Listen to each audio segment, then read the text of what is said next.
দাদা কত হয়েছে? 240 টাকা। আমার কাছে তো চেঞ্জ নেই। আমার কাছেও তো চেঞ্জ নেই। ঠিক আছে, আপনি রাখুন, এটা রাখুন।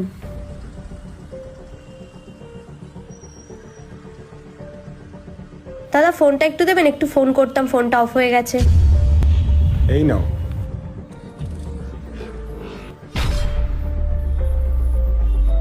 হ্যালো, হ্যাঁ আমি বাস স্ট্যান্ডে চলে এসেছি, আর 1-2 ঘন্টার মধ্যে আমি স্টেশনে চলে যাব। ঠিক আছে ঠিক আছে। এই নিন দাদা আপনার ফোনটা। থ্যাংক ইউ দাদা। লাস্ট বাসটা কখন আছে? লাস্ট বাসটা 30 মিনিট পরে আসবে।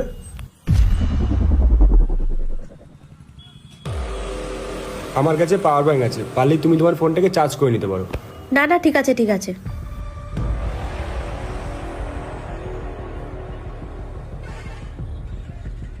একটা কথা বলো বোন, তুমি কি বাড়ি থেকে পালিয়ে যাচ্ছ?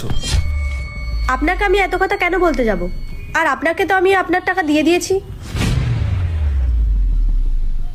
এখনকার দিনে যাকে তাকে বিশ্বাস করে পালিয়ে যাওয়াটা উচিত না।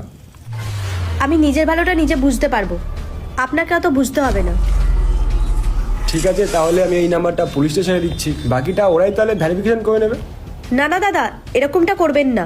হ্যাঁ আমরা পালিয়ে যাচ্ছি, আমরা আসলে দুজন দুজনকে খুব ভালোবাসি, আর আমি জানি ও আমার বিশ্বাস ভাঙবে না, ও আমাকে খুব ভালো রাখবে। তুমি তাহলে ওকে ফোন করো, ফোন করে বলো যে তোমার টাকা পয়সা সব হারিয়ে গেছে, আমি পুলিশ স্টেশনে এসেছি, আর এর জন্য আমি তোমাকে ফোন করেছি। এইটা ওকে ফোন করে বলো, দেখো কি বলে।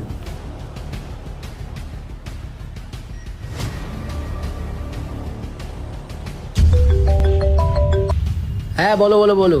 আমার ব্যাগটা না চুরি হয়ে গেছে, আর ওর মধ্যে সোনাদানা সব কিছু ছিল। পুলিশ আমাকে অনেক কিছু জিজ্ঞাসাবাদ করছে, তুমি একটু কথা বলো তো। আরে তুমি কি পাগল আছো নাকি?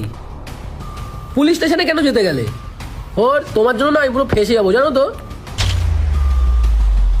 আমি এইসব ঝামেলার মধ্যে পড়তে যাই না, তুমি আমাকে ফোন টোন করবে না। রাখো রাখো, ফোন রাখো। কি বললো বোন? আপনি ঠিকই বলেছিলেন, ও যদি আমায় সত্যি ভালোবাসতো আজকে আমার পাশে থাকতো। দেখো, আমার বাড়িতে একটা বোন রয়েছে, তো আমার বিশ্বাসটা ভেঙে এরকম ভুল কাজ করাটা উচিত না। হ্যাঁ দাদা, আমি আজকে বড় ভুল করতে যাচ্ছিলাম, আপনি আমার চোখটা খুলে দিলেন। তোমার বাবা হয়তো চিন্তা করছে, চলো তোমাকে বাড়ি অবধি ছেড়ে দিই। বসো। এ নাও, হেলমেটটা পরে নাও। কাউকে বিশ্বাস করে নিজের জীবনটা দেওয়ার আগে অন্তত একবার যাচাই করে নেওয়াটা খুবই দরকার।